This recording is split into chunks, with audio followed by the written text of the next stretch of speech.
One of the things I was asking for going into Wicked, please be a better fall 2024 musical than Joker 2. Please.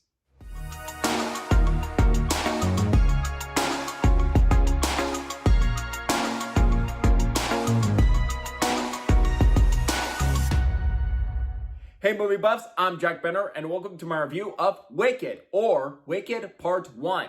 Wicked Part 1 is the new adaptation of the iconic stage musical. This film was directed by John M. Chu, starring Cynthia Erivo and Ariana Grande. Set before Dorothy arrived in The Wizard of Oz, it explores the origins of Elphaba, played by Cynthia Erivo, how she became the Wicked Witch of the West, and Glenda, how she became the Good Witch, played by Ariana Grande, how they formed an unlikely friendship at Shiz University, until Elphaba discovers dark secrets at Oz. Before I get into my review of Wicked, any new viewers coming across my channel for the first time, welcome to my channel. I am Jack Benner. I talk about movies on here. I do movie reviews. From time to time, I do some lists on here. So you like movie content? You like what you see so far? Definitely considering that like and subscribe button for more exciting movie content down the road. A film adaptation of Wicked has been in the works since 2012, but has been going through some problems, being in development hell, a rotation of different directors wanting to take on the project, and the global pandemic. And it wasn't until 2021 when John M. Chu was hired to direct, leading to Cynthia Erivo and Ariana Grande being cast. I do like the stage musical of Wicked, how it explores the origins of these witches, and I was looking forward to seeing a film adaptation of it, although I was curious, particularly on how it was going to be divided into two parts. The Wizard of Oz has always been a childhood favorite of mine and still one of my favorite films of all time, a film I still adore and hold dearly to my heart, and if you've never seen The Wizard of Oz, seriously dude, what are you doing? And another Wizard of Oz prequel. I did enjoy Oz the Great and Powerful, thought it was a decent prequel from Sam Raimi, although the thing that ruined the movie for me, Mila Kunis as the Wicked Witch, no. Huge miscast, just no. And when the first trailer for Wicked came out, it looked promising from the talent involved, scope, and it did indicate that it was going to be a faithful adaptation of the stage musical. And with John M. Chu behind the camera, I knew it was going to be in good hands after seeing In the Heights. This was a great musical and one of the best since there were many great musicals in 2021. West Side Story, Tick Tick Boom, my personal favorite, and this. It has excellent performances, fantastic musical numbers, and it was a great musical about community. So if you loved Wicked and never got to see In the Heights, definitely check this film out. So I saw Wicked last week on Wednesday at an early access screening. Thank you to my local AMC theaters for the early access screening. But I was busy that weekend with something else. And also, for the past few days, I was dealing with a minor cold. But I am feeling better now and ready to record my review and want to get it out. I am happy to confirm Wicked Part 1 swept me off my feet. This was such a joyful, charming, and delightful musical that thoroughly entertained me. To start with the pros, after seeing In the Heights and Wicked, John M. Chu is quickly showcasing why he is one of the most confident musical directors working today. Chu demonstrates that he has a knack for crafting dazzling musical numbers with energy, purpose, flair, and amazement. From the phenomenal dance choreography, amazing singing, and great staging. It's like everything he proved with In the Heights, he took it to a whole nother level here when directing Wicked. And I honestly believe he was the perfect director to direct Wicked. Next, on a technical standpoint, for the most part, this movie is stunning and is an absolute sight to be seen on the biggest screen. The production design is simply spectacular, immersing the audience into the land of Oz, making it completely awe-inspiring and sublime. And what's even better about the production design in this film is that it was done practically with actual built sets, supplemented with CG with zero use of green and blue screens. And every second, whether it's at Shiz University or Emerald City, this movie looks absolutely breathtaking. And it was absolutely the right call to go for practical sets without a bunch of CG. And it's a great way to make it more grand and awe-inspiring. And just hats off to every single person who worked on the production design team. They did a terrific job. And I would certainly not be surprised if this film wins the Oscar for Best Production Design. And if Wicked beats Dune 2 for Best Production Design, I wouldn't be upset at all. I think it would be deserving. This is such a colorful and vibrant looking movie. The costume designs are stunning too, and wouldn't be surprised if that wins Oscars for costumes too, and the makeup is great too. Now, since this is a musical, and the trailer didn't really show that much of the singing, I don't know what that is with marketing musicals. Wonka didn't really show any singing, Joker 2 barely showed singing, I think like once in one of the trailers. Why is that becoming a thing with marketing musicals being afraid to market more singing and advertise it more as a musical? Getting off topic, back on track, the iconic songs in the stage musical, in the film,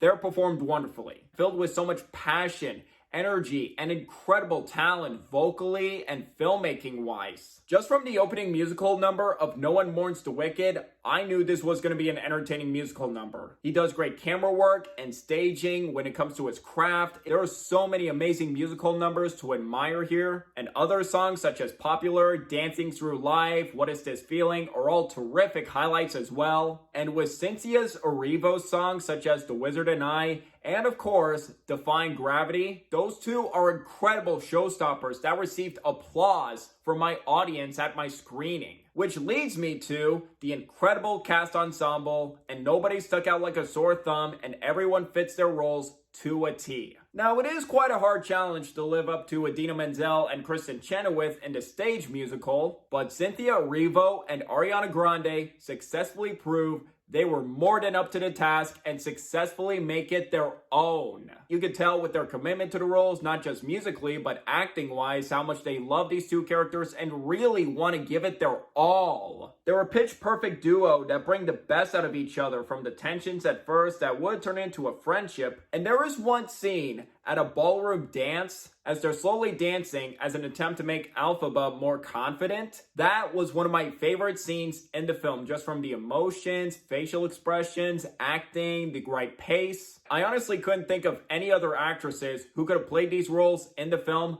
just as much as these two did. Starting off who I think is the best performance, Cynthia Erivo is absolutely phenomenal as Elphaba. Serving as the beating heart of the film, her emotions hit all the right notes. From her social awkwardness, being an outcast because of her green skin, facial expressions, and overwhelming anxiety with her uncontrollable power. She's someone you can sympathize with at first, but can later see her turn. I was like, okay, I could see this being the point where she becomes the Wicked Witch of the West. And her background in Broadway does serve as a great contribution to her incredible vocal performance. And all I can say is for her singing, wow. Just every time she sang with so much heart, passion, and soul, I was just stunned and amazed. And I'm curious to see how this movie does at award season, but I would love for her to get an Oscar nomination for Best Actress. I'm curious what other precursor nominations she could get. I think a Golden Globe nomination for Best Actress Comedy Musical, she's most likely to get nominated, but curious what she can get past that. Now, I was curious about Ariana Grande playing Glinda. I knew she was a talented singer, and knowing her background in Nickelodeon sitcoms, how was she going to do in the part of Glinda? And now having seen the film, she completely won me over. She was fantastic. She may start out as a spoiled, self-centered popular girl, but she does have great character growth with her heart and friendship. Grande injects so much humor, energy, charisma, and quirkiness, and she does know the right notes of what to hit with her performance without going too over the top. She's amazing musically, of course. She has a great singing voice, but there are also great dramatic scenes with her facial expressions, and she does a great job in those scenes as well. I've been hearing Oscar talk that maybe she could get an Oscar nomination for Best Supporting Actress. If I were to nominate someone for acting for this movie, it would be Erivo, but I would not be disappointed if Grande gets nominated. I thought she was terrific. And we got a great supporting cast to talk about as well. Michelle Yeoh is terrific as always, playing Madame Morrible, the Dean of Sorcery at Shiz, who takes an interest to Elphaba's powers. Jonathan Bailey as Fiyero brings such a charismatic presence every time he's on screen. And someone who I honestly did not know was in this movie until I saw his name at the end credits, Peter Dinklage, does a fantastic job voicing Dr. Dillamond. He gave one of the most heartfelt supporting performances in this film, and one of the supporting performances I couldn't stop thinking about in the film. And when I heard his voice, I was like, who is that? I know it sounds familiar, but want to wait until the credits to see. And then I see his name at the credits, Peter Dinklage as Dr. Dillamond. I was like, that was Tyrion Lannister? Oh my god, I didn't know he was in this. He was great. And Jeff Goldblum as the wonderful Wizard of Oz is simply wonderful, bringing Jeff Goldblum's usual quirky charisma to the role. Now, it's great that this film has amazing musical numbers to admire, but also doesn't forget about story and characters first, properly progressing as frenemies at first and turning to a natural friendship later, and give you two lead characters to care about and want to see where their friendship goes. I mean, knowing the Wizard of Oz, you do know where things are gonna go, but since this film was so well acted and beautifully shot, I was invested throughout. On top of the conflicts with Elphaba seeing certain visions that are going on at Oz, some dark things, it actually does make the story even more interesting as an interesting setup for the next chapter. And I also do respect that they kept the fan service of The Wizard of Oz to a minimum. With a few references, I was like, oh, I remember that from The Wizard of Oz. I remember that. And not have them like littered throughout the story, just kept them at a minimum since it does take place before The Wizard of Oz. As for any issues, I do have some, and I'll get to those right now. First, this movie does feel like a part 1 story, where you do expect a cliffhanger ending, and at the third act of this movie, you're thinking, I have a feeling there's going to be a cliffhanger ending, it's inevitable. Luckily, it was interesting, and I did know it was a part 1 going into it, but it also does feel like, yeah, this is a part 1 story. And second, this is a long film at 2 hours and 40 minutes, and you do feel the length a bit, maybe a few parts could have been trimmed a little bit. And lastly, while this movie is terrific on a technical standpoint, there are some animals, some CGI animals that have some spotty looking CGI at times that I felt like didn't look up to par with the rest of the technical aspects of the movie.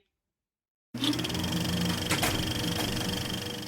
sum up, for a part 1 adaptation, Wicked succeeds as a joyous, charming, and delightful stage-to-film adaptation of the iconic musical, with a fantastic cast ensemble, spectacular technical categories, and amazing musical numbers to admire. I would definitely recommend this movie to you if you're fans of the Wicked musical. Definitely go see this movie. Or even if you're non-fans of the Wicked musical, either you don't know that much about it and looking forward to seeing this movie, definitely check it out because I do believe there's something for non-fans to enjoy here. And after the cliffhanger ending, I am definitely looking forward to Wicked Part 2 next year, and we're only a year away. And now to grade it, I'm going to give Wicked 4.5 stars out of 5, an A-. And over the weekend, Wicked has grossed $110+ million on its opening weekend. It's one of the biggest openings for a November release and the biggest opening for a musical adaptation that's not Disney. I feel like one of the big factors is Wicked is a beloved musical and waiting to see it on the big screen, and there's been a lot of anticipation for this film. And with the great reactions from critics and audiences, I'd say it was worth the wait. So I'm looking forward to part 2 next year and curious to see how that compares to part 1. So I would like to hear from you guys. What do you guys think of Wicked if you've seen it? Do you agree, disagree with my review? Or if you haven't seen it, are you interested in seeing the film or not? Let me know down below. Did you enjoy hearing my thoughts on this movie? Want to see more reviews like this in the future? If yes, please hit that like and subscribe button if you're new here, and don't forget that notification bell for my next upload in the future. It really means a lot. All my social media links are in the description down below. You can find me on Twitter, Instagram, and TikTok. And if you'd like to see my written reviews, I do have a Letterboxd account, so if you'd like to follow me on there as well. And until the next video, I'm Jack Benner, and look forward to another movie review.